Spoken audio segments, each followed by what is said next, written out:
What's going on, everyone? It's Braden with JACOJE Fine Jewelry, your personal jeweler. No Creative Username has a question. How intact is the integrity amongst jewelers regarding true gold content when claiming 14 karat or any carat? Let's get started. Don't forget to follow me on Instagram at JACOJE Fine Jewelry. Visit my website, www.jacoje.com. And one more thing, smash the like button. Smash, smash, smash, smash. Real quick, guys, this channel is approaching 500 subscribers and I'm pumped up. As a thank you, I'm giving away one of my JACOJE hats to one of you guys within the US. This is only for within the US.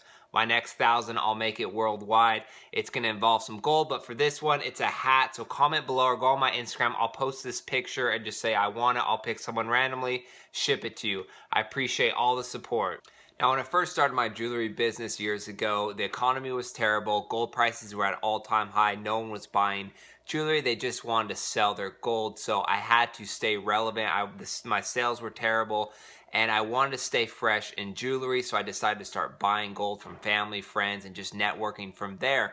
I'd buy a large amount, and then I'd take the diamonds, gemstones out, and then melt it. If it was all 14 karat labeled and marked, I would just melt that together.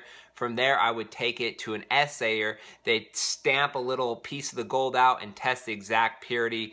And if we're talking about 14 karat, just for an example, it would come out maybe 13.97, spot on there. I never really ran into an issue of something being fake, something being like if it was marked 14 karat being 10 karat.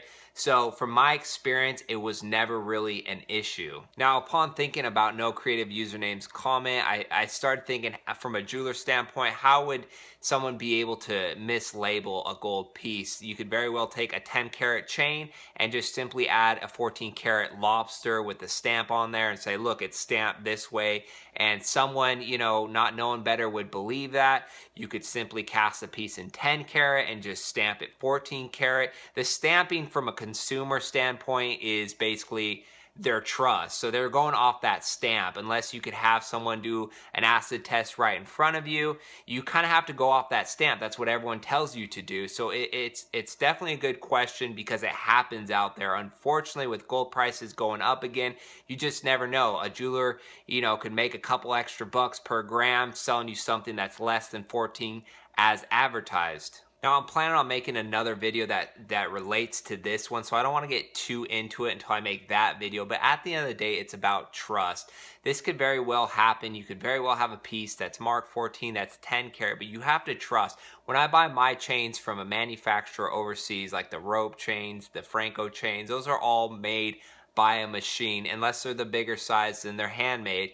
But I know and I trust that they're the exact true purity that it's stamped on. It's a very big business. They're interested on gaining my business from the long term. They know I buy a lot. There's no reason for them to want to risk that for making some quick cash here to risk a long-term business relation. And that's kind of the same thing as a jeweler. There's going to be jewelers out there that just care about today's profit. That's it. They don't care about how you look with your jewelry. They don't care how you feel about your jewelry. They just want the couple extra bucks.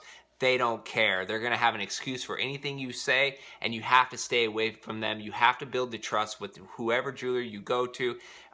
You know, and you can't just base it off if it's a really nice store, if it's a little shack. It has to be about the person. You have to be comfortable with where you're buying your jewelry from, because at the end of the day, that's really what's going to be if you're getting real jewelry, fake jewelry, or jewelry in between. Long story short, 9.99 out of 10 pieces you look at are going to be around the purity that they are stamped and labeled if you buy them from legitimate places and sources. You know, you got to remember too, a lot of these pieces in the showcases, like if we're going to K Jewelers or, you know, even a lot of these local jewelers, they all buy their stuff from manufacturers, you know, overseas or wherever. And these manufacturers run a tight ship. They know exactly what they're using. And if it's marked 14 karat gold, it better be within the legal limits of 14 karat gold. They don't want any lawsuits or problems or their name tarnished in any way. So there's a lot on the line when we're talking gold and diamonds. Things are done legit, but there are shady jewelers out there, just want the quick buck. You have to feel comfortable with whoever you're dealing with. That way you get the best quality, best craftsmanship, and also best value for your jewelry. That's it for today's video, and we will see you on our next jewelry video.